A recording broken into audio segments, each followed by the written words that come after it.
You're on! Good evening, I'm Dave Jamieson. Police are tonight on the lookout for Napier man Rick Toner, a local radio personality who went missing in Auckland just a few days ago. Mr Toner was said to be in the area as part of a campaign to further his career into television.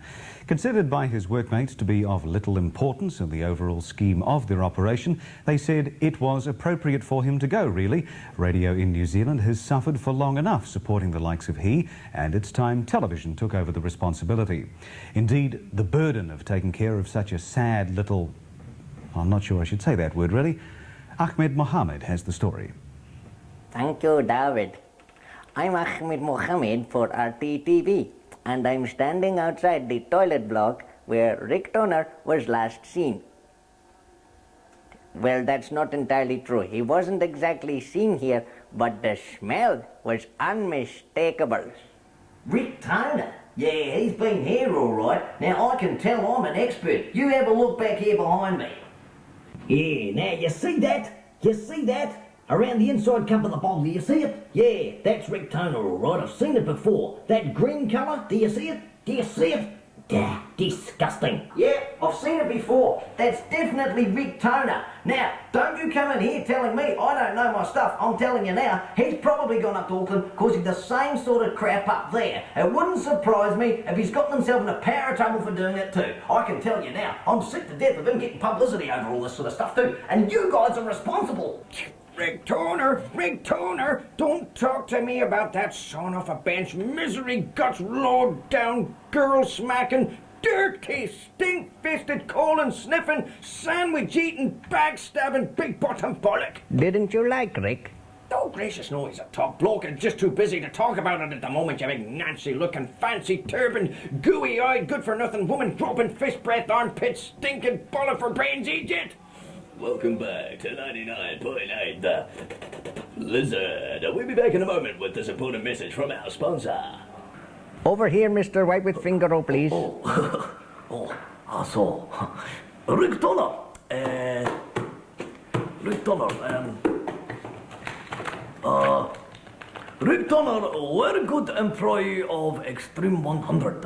He breakfast host and he write copy. He do production, and he also even program director for station. Rick take good care of my wife while I'm away on business trips on the weekends. Only trouble with Rick is he not very funny. Me, very funny. Did you hear one about two gay men met in bar, got very upset with one another, had big old fight? Apparently, they went outside and exchanged blows.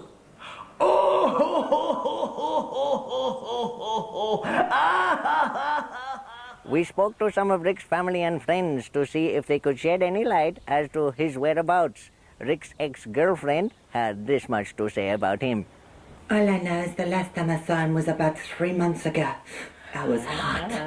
He was available. You know, the only boy around.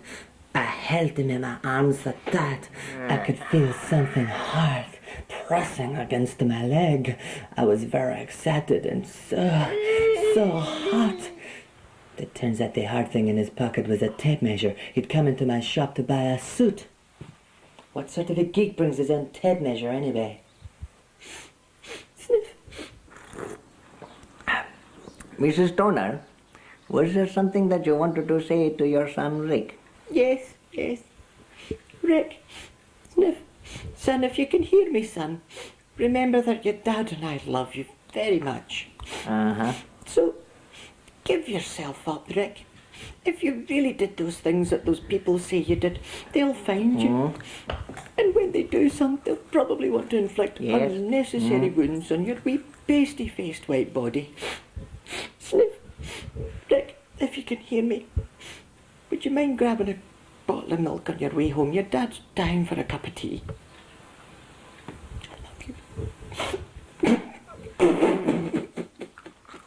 Do you have any more of these biscuits? Do you like those biscuits, Ahmed? They're my wee Rick's favourites. Go and have another one, that's what they're there for. There. Action. Oh, yes, I remember Richard Toner. He was a likable soul. I was training at the seminary to be a priest at the time, and the parish priest of the moment asked me to take over the confessional.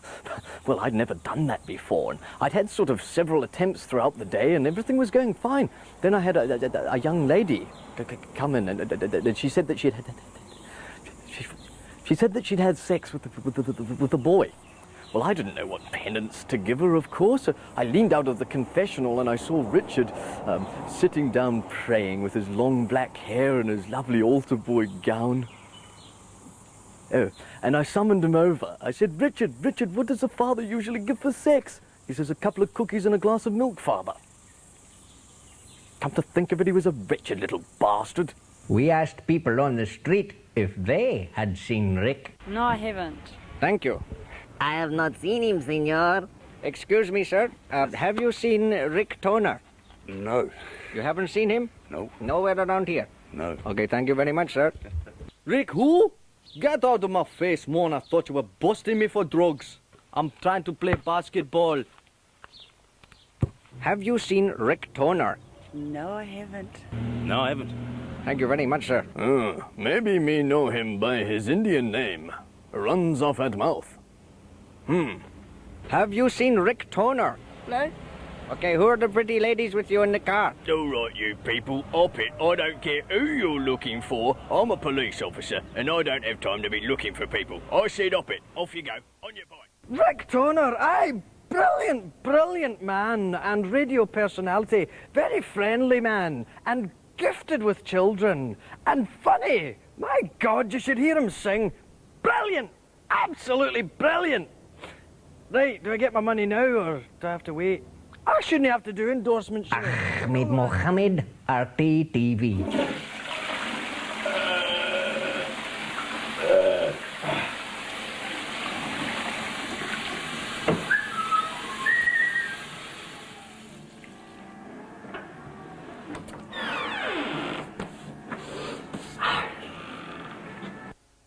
He's the best act I've never seen. I'll be back. Whenever we were together, he always seemed to get the girls. Fortunately for me, I got the good-looking ones. If only he was a little shorter and green, then he'd be perfect like my Kermie. I wouldn't hire that snivelling little wimp if he could act. Oh, yes, I'm back. Alrighty. Well, I'm the type of boy that likes to look at women, and when I walk on over, they don't know what they've got coming. I guess I've got a problem, cause people call me Mr. Flirt. Cause when I'm standing next to one, I put my hands right up her skirt. They call me the fondler, the cheeky fondler. I like to stick up my hands and jiggle their buns about. Well, there's Mary on my left arm and Susie on my right, but Janie is the girl that I'm going to bunk tonight. And when they ask me which cheeky I love the best, well, I tear open my shirt and make them all sit on my chest, cause I'm the fondler, the woman fondler. I like to stick up my hands and jiggle their buns about. Oh yes, well, I grope from town to town. I've got a wife, but I don't care. I'm really happy going down. But when those chicks sit on my face, well, I've just got to come up for air. Well, I'm the type of boy that likes to grope around. I'm never in one place. I grope from town to town, and when I'm by myself, I check out girly magazines. I grab a box of tissues now.